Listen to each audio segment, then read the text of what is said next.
शिवछत्रपतींना मानवंदना करून हिंदू हृदय सम्राट सरसेनापती बाळासाहेब ठाकरे यांना देखील मानवंदना करून आज खऱ्या अर्थाने एका कर्तृत्वाचा, एका नेतृत्वाचा आणि एका दातृत्वाचा संगम, हा तिहेरी संगम आणि या तिहेरी संगम असणाऱ्या नारंगाव आणि जुन्नर तालुका या संपूर्ण क्षेत्रात प्रत्येकाची नस ओळखणारा कसा नेता असावा तो संतोष नानन सारखा असावा असं माझ्यासारख्या निश्चितपणाने पक्षाचं नेतृत्व करत असताना नेहमी मला वाटत असतं.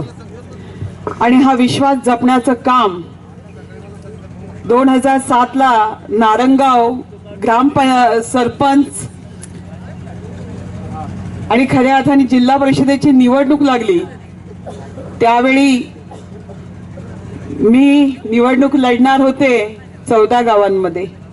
मला दादांचा आदेश होता आणि खऱ्या अर्थाने मी सगळ्यांची नावं नाही घेणार कारण बोलता बोलता प्रत्येकाचं नाव येणार आहे, कारण प्रत्येकाच्या वतीने बोलावं असा पाठीमागून आदेश आलेला आहे. त्यामुळे त्या काळात 2007 ला तोपर्यंत संतोष खैरे कोण हे मला माहीत नव्हतं.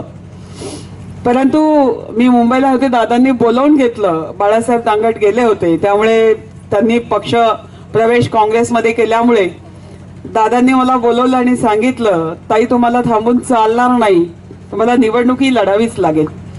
म्हटलं दादा माझी इच्छा नाही आहे. दादा म्हटले नाही तुम्हाला निवडणूक लढायची आहे, तयारीने या. 14 गावांमध्ये माऊली पंचायत समितीला उभे राहणार होते आणि मला देखील उभं राहायला सांगितलं.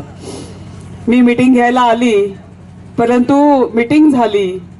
बाळासाहेब दांगटांचे बंधू शंकरशेठ सर्व 14 गावातले नेतृत्व करणारे सगळ्या नेत्यांबरोबर मीटिंग झाली. ठरलं की इकडून निवडणूक लढवायची. परंतु दुसऱ्याच दिवशी काय झालं कोणास ठाऊक, परंतु 4 दुसऱ्या नेत्यांनी ज्यांची माझी चांगली जवळीक होती, मग त्यामध्ये त्या काळात असणारे या गावचं नेतृत्व ज्यांच्याकडे होतं, हा मग 4ही नारंगाव, जुन्नर, आळे फाटा या सगळ्या नेत्यांनी मला बोलवून घेतलं आणि मला सांगितलं की खरंच ताई तुम्ही का त्या 14 गावाचं निवडणूक लढायला जाताय? तुमचं सासर इथे आहे, माहेर इथे आहे, माहेर आणि आजोळ आहे, मग हा मतदारसंघ काय वाईट आहे? तुम्ही इथे निवडणूक लढली पाहिजे. बाळासाहेब दांगटने आता तुम्हाला नेतृत्व हाती घेतलं पाहिजे. आणि त्यावेळेला मी विचार केला, कारण त्यांची माझी मैत्री म्हणजे बाबाची माझी जशी आजही मैत्री आहे, भावा बहिणीचं नातं आहे तशीच मैत्री. त्यामुळे त्या विश्वासावर मी निर्णय घेतला. तर त्यांनी सांगितलं होतं त्या पद्धतीने दादांना विचारायचं धाडस मला काही झालं नाही का मी नारंगाव मतदारसंघात फॉर्म भरते म्हणून. 14 गावाची नाराजी पत्करावी लागणार हेही माहीत होतं कारण मीटिंग झाली होती. परंतु त्या काळामध्ये मला जेव्हा सांगितलं, प्रत्येक जण म्हणायचा, कोणालाही फोन केला की सगळ्यात पहिला कार्यकर्ता म्हणजे इथला माझा संतोष दांगट, सगळ्यात पहिला नारंगावचा कार्यकर्ता म्हटलं की. मी जेव्हा 2002 ला निवडून आली त्याची माझी जवळीक, आणि आता जरी मकरंद नसला तरी मकरंद होता, त्यामुळे त्या दोघांची जास्त ओळख. परंतु त्या वेळेला मला नवीन तिसरं नाव आलं माझ्या समोर की अरे तुम्ही जरा जाऊन भेटा. मग ते दिलीप कोले असतील, जे ज्यांना वाटत होतं ताईंनी नारंगावमध्ये यावं, ते म्हणायचे त्या संतोष नानाला भेटले का? म्हटलं हा बा माणूस आहे कोण? संतोष नाना करतायत. आम्ही यांच्या घरी आलो, त्यावेळी हे घर नव्हतं, छोट्या घरात होते. आलो आणि त्यावेळी मी पाहिलं, ते म्हटले तुमचं काम होईल. म्हटलं हा माणूस असं काय बोलतो? कारण आम्हालाही अशी पक्षशिस्त आणि चाकोरीत चालण्याची सवय, स्वभाव तसा. आणि म्हटलं आम्हाला नाही लढायचं जिथे असे बोलणारे लोक असतील तिथे. माझी खूप समजूत घातली गेली, खूप काही साक्षीदार आहेत आशिष भाऊ, खूप विनवणी केली गेली. बऱ्याच लोकांना फोन लावून दिले की अहो तुम्हाला काय माहिती, तुम्ही मला सांगितलं असतं जाऊ नका तर तुम्हाला पटलं नसतं. पण स्वभाव तसाच आहे तो तुमचा, तुम्हाला चालत असेल, मला नाही चालत. सांगायचं तात्पर्य एवढं आहे की ती पहिली ओळख. त्याच्यानंतर खऱ्या अर्थाने 2007 पासून आज तागायत जो काळ आहे त्या काळामध्ये मी पाहिलं की प्रामाणिकपणे, स्वतःसाठी नाही पण नारंगाव सगळ्यात पहिलं, नारंगावची खैरेमळा पाटेमळा ह्या ठिकाणी कसं काम झालं पाहिजे याविषयी कायम तळमळ. आता ज्या रस्त्याने आपण येतोय तो सगळ्यात पहिला रस्ता, पहिलं घर. कारण घर उपाशी बाहेर तुपाशी चालायचं नाही अशा उक्तीप्रमाणे पहिलं नारंगावच्या प्रत्येक कामाला प्राधान्य. कुठली यादी येवो, नारंगाव पहिलं. आणि मग मेरिट कुठे कुठे दिलं पाहिजे, कोणत्या नेत्याला दिलं पाहिजे, कोणत्या कार्यकर्त्याला दिलं पाहिजे, कोणाला जपलं पाहिजे, मंगेश अण्णाला काय करायचंय, डुमरे दिलीप शेठला काय करायचंय, कसं द्यायचंय. या ठिकाणी माऊलीच्या इथे आता तर सध्या मांजरवाडी, खोडं, धिवरं हे इतकं प्रिय आहे नारंगाव सोबत. नारंगाव झालं का लगेच ते नंबर लागतात आणि त्याच्यानंतर पुढचे नंबर लागतात. बुचकेवाडी सगळ्यात शेवटी, कारण आता खूप झालं म्हणे तुमचं कौतुक, आता इकडे आम्हाला बघू द्या. म्हणजे सांगायचं तात्पर्य की या ठिकाणी जी जी कामं तालुक्यात होत असतात त्यामध्ये मेरिट लावताना प्रामुख्याने खरा कार्यकर्ता, खरा शिवसैनिक, त्याचं काम झालंच पाहिजे ही भावना जपणारा मी एक प्रतिनिधित्व करणारा नेता पाहिला.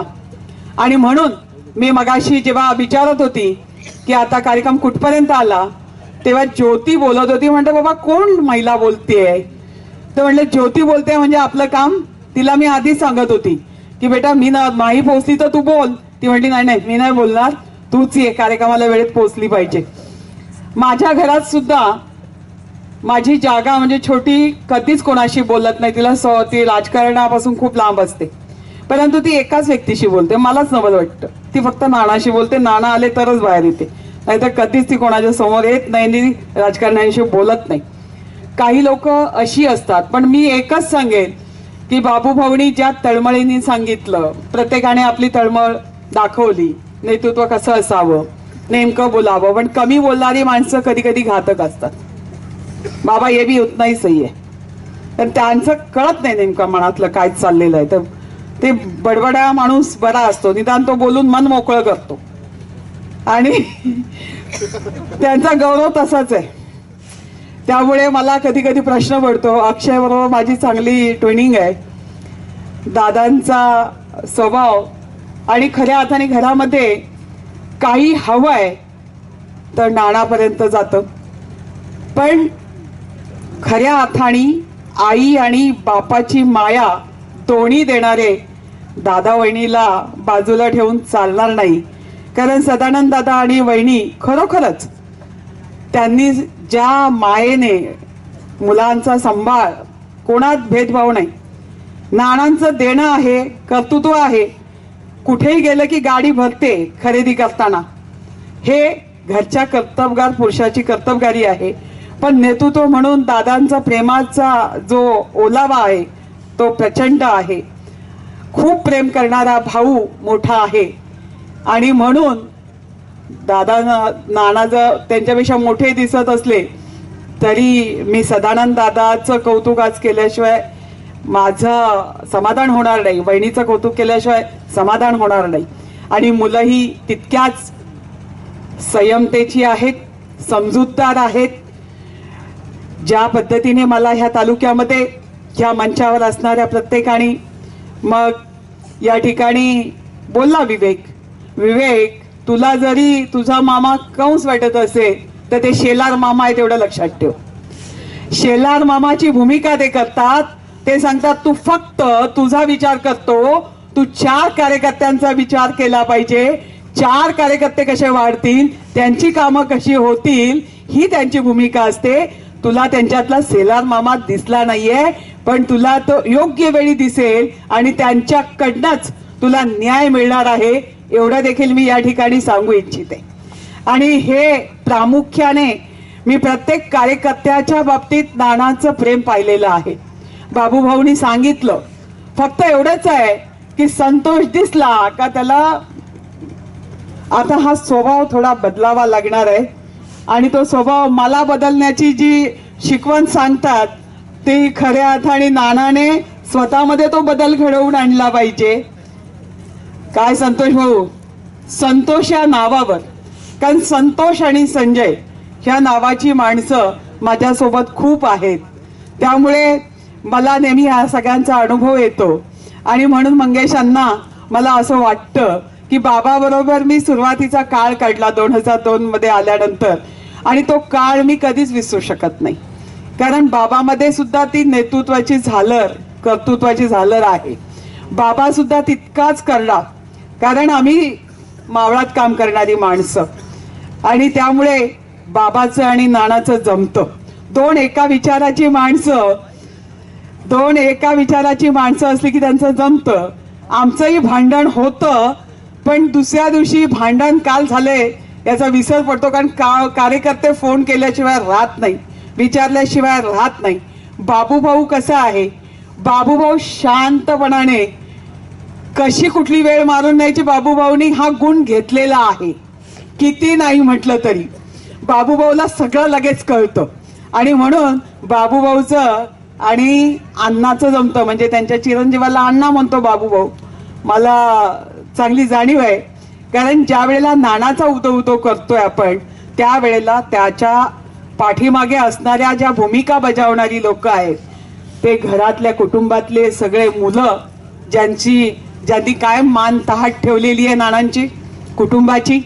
मग त्यांचे मेवणे इथे आहेत, ते बोलू शकत नाही, संजू शेठ आहे, सगळेच आहेत, परंतु कुठेतरी आधार प्रशांत, तो जो खरोखरच शेती, नाहीतर मला फक्त बघायला मिळतं 22 एकर मालक आहेत हे लोक, पण शेती मोबाईलवर होते, मी पाहिलं. मी म्हटलं नाना तुम्ही कधी शेतात काम केलं, पण मुलं ती जबाबदारी प्रामाणिकपणे पार पाडतायत.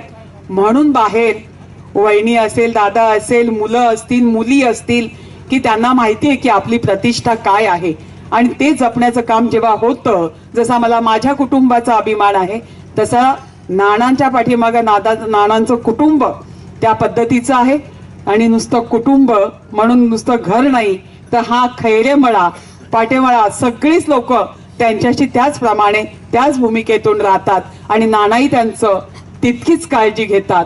मला एवढंच सांगायचं आहे की नेता बनायचं असेल, कारण नाना नेहमी म्हणत असतात मला तुमच्यासारखी मतं मागायची नाही आहेत, पण मी एकच सांगते, माझ्यासाठी सगळ्यांनाच मतं मागावी लागणार आहेत, आणि एकदा आणि शेवटची मागावी लागणार आहेत.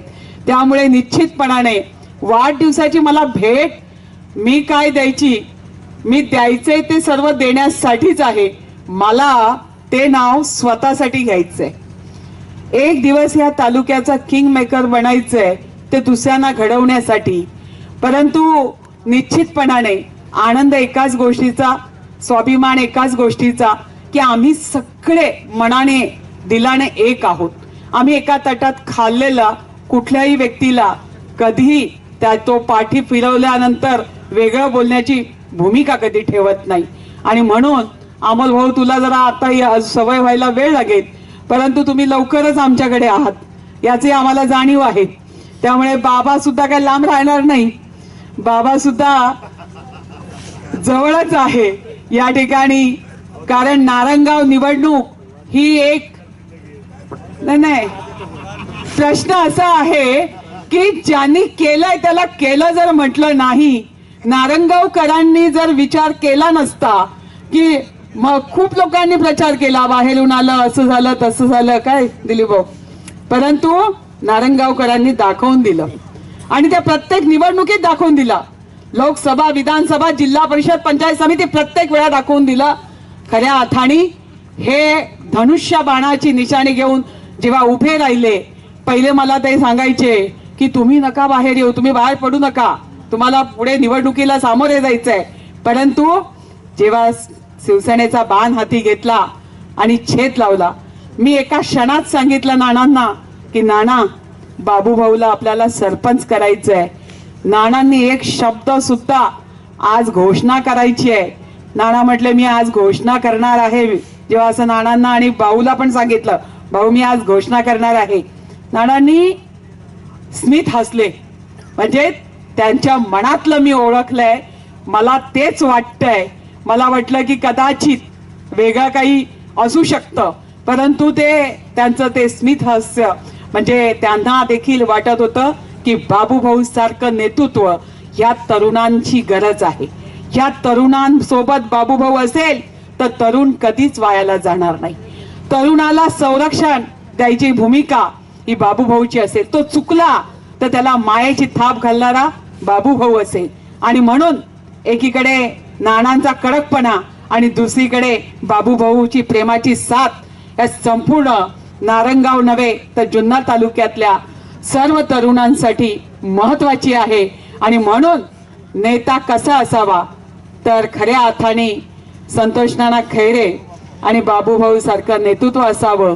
आणि त्यांना साथ देणारे कसे असावेत तर दिलीप गांजाळे म्हणाले माझ्या हातात माईक दिला तर दिलीप गांजाळे म्हणाले मी खरं बोलेन आणि खरं सांगेन. परंतु त्यांना संधी मिळाली नाही. ललिता ताईला संधी मिळाली नाही.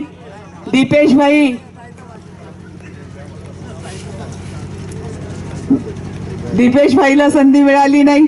या ठिकाणी वास्तविक पाहता वहिनीवरती या अण्णा सहपत्नी आल्यात, वहिनीला घेऊन आलेत. या ठिकाणी बंशी भाऊ सुद्धा बोलला असता. त्यांनी सुद्धा सांगितलं असतं की कशा पद्धतीने आमच्याकडून काम करून घेतलं जातं. या ठिकाणी खैरेताईंनी सुद्धा आणि मेहताईंनी सुद्धा सांगितलं असतं, कारण यांना निवडणुकीतला अनुभव आहे. आणि पवनला बोलायला मिळाले म्हणजे काय प्रश्नच नाही. त्याला बोलायला पहिलं तो काही कोणाचा विचार करत नाही. त्याला बोलायचंय, त्यांनी ठरवलेलं असतं त्याने काय बोलायचं हे त्याची रचना झालेली असते. आणि आमच्या ताई सिरसाट ताई त्या बिचाऱ्या अजूनपर्यंत बोलताना मी पाहिलं नाही, पण निश्चितपणाने या सगळ्यांवर भावासारखं आमच्या वाघताई बोलल्या नाहीत. निखिलला तर काय विचारायलाच नको. निखिल हा शुभेच्छा दिल्या, पण त्या शुभेच्छांसारखंच कर्तृत्व तो दाखवणार आहे. हा आणि म्हणून या ठिकाणी अमोल भाऊ आणि सगळ्यात महत्वाचं वाणी साहेब जे बाळसराफ भाऊ आता आलेत. आमचा बाळसराफ भाऊ सत्यवान हा रात्री पूर्ण फॅमिली घेऊन कार्यक्रमाला होता. रात्री 1 वाजता इथून निघाला, मुंबईत फॅमिली सोडली आणि आज नानांसाठी तो परत आला. म्हणजे हे प्रेम असंच नाही होत, ते मनापासून बेमीच्या देठापासून असावं लागतं. आणि शरदांना थंडी इतकी वाजते का आता सगळेजण उठायच्या मार्गात आहे. त्यामुळे मी असं म्हणते तुम्हाला बोलायचं तर बोला, पण तुमच्या वतीने मी शुभेच्छा दिल्या तर चालणार असतील तर निश्चितपणाने रमेश भाऊ बरेच सगळे राहिलेले आहेत. त्यामुळे ओतूर शहर प्रमुख देखील राहिलेले आहेत. आमचे शहर प्रमुख सुद्धा राहिले, म्हणजे नारंगाव शहर प्रमुख सुद्धा राहिलेले आहेत. सर्वांच्या वतीने या ठिकाणी आभार प्रदर्शन पाहिजे तर निश्चितपणाने द्यायचंय का?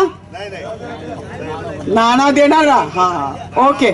या ठिकाणी मी असंच म्हणेल की मला नानांसारखे सगळे हात पाहिजेत, सगळ्यांचं सहकार्य पाहिजे. जे मला आतापर्यंत मिळालंय नारंगाव वारुवाडी मधून मिळालंय ते पूर्ण तालुक्यामधून मिळावं अशाच अपेक्षा व्यक्त करते.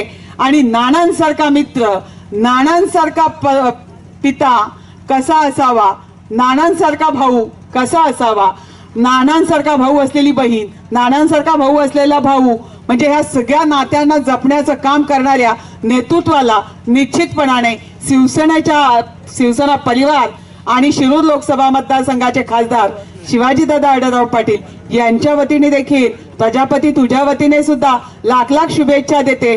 I1 news